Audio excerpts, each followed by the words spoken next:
तो अब हम बात करेंगे grant in aid for district project for socio economic betterment of schedule caste की, जिसको पहले क्या बोला जाता था, जिसको पहले बोला जाता था special central assistant to schedule caste for sub plan.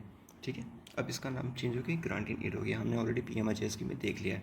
देखो इसका ऑब्जेक्टिव वही है जो PMAJ में हमने पढ़ा ना, सेम लगभग वही ऑब्जेक्टिव इसका, to increase the income of target population, socio economic development indicator and to increase literacy and encourage enrolment in education.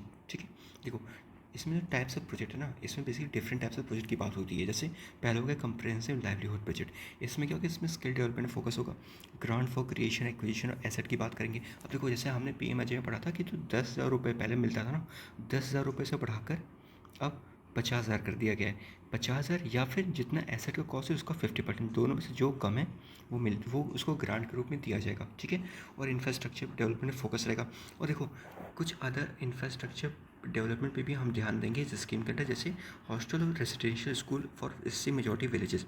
ठीक है, वैसे इसकी अलग से स्कीम है बाबू जगजीवन राम छात्रावास योजना, इसको अभी हम जस्ट इसके बाद ही देखने वाले हैं। ठीक है, एलिजिबिलिटी की बात करें, देखो एलिजिबिलिटी 2.5 लाख से कम होनी चाहिए फैमिली की इनकम, और सेल्फ हेल्प ग्रुप अगर शेड्यूल कास्ट मेजॉरिटी मेंबर है तो सेल्फ हेल्प ग्रुप भी एलिजिबल हो जाएगा। ठीक है, फॉर ग्रांट इन एड।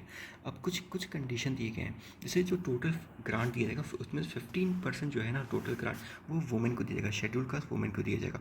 ठीक है, और एटलीस्ट 30% वुमेन जो है ना उनको स्किल डेवलपमेंट प्रोग्राम में पार्ट किया, उनको 30% वुमेन को, कम से कम 30% वुमेन जो है वो स्किल डेवलपमेंट प्रोग्राम में इनको लेना होगा, ज़रूरी है। ठीक है, जो नॉर्थ ईस्ट रीजन है 2% और total budget north east region को एलोकेट होगा। ठीक है, और एटलीस्ट जो 10% ऑफ द फंड है ना स्पेशल सेंटर असिस्टेंस का, एटलीस्ट 10% ऑफ फंड जो है वो स्किल डेवलपमेंट में जाएगा। अब स्किल डेवलपमेंट डिफरेंट टाइप्स के, जैसे up skilling, short term course, entrepreneurial development, long term course. अब इसके कुछ आउटकम्स भी है। देखो वैसे इतने डीप में तो आने के चांसेस बहुत कम है। ठीक है, लेकिन खैर अब दिया तो थोड़ा बहुत एक बार आइडिया हम लेते हैं। ठीक है, देखो अगर शॉर्ट टर्म कोर्स की बात करें तो जो एक्सपेक्टेड आउटकम है एटलीस्ट 70% जो शॉर्ट टर्म कोर्स ले रहे हैं ना वो वेज या सेल्फ एम्प्लॉयमेंट में इनको जगह मिले, या तो वेज एम्प्लॉय हो जाए, वेज एम्प्लॉयमेंट मिले उनको 70%, या फिर 70% सेल्फ एम्प्लॉयमेंट। ठीक है, दोनों मिला के 70% होने चाहिए। ठीक है, एंटरप्रेन्योर डेवलपमेंट की बात करें सेम कंडीशन है। ठीक है, मान लो टोटल 100 स्टूडेंट है, ठीक है, उनको इस ट्रेनिंग के अंदर लिया गया तो एटलीस्ट 70 स्टूडेंट जो हैं या तो वेज एम्प्लॉयमेंट या सेल्फ एम्प्लॉयमेंट में एटलीस्ट 70% ऑफ पीपल को एम्प्लॉयमेंट मिलना चाहिए। ठीक है, अब एक है लॉन्ग टर्म कोर्स जो कि 6 महीने से 1 साल तक चलेगा।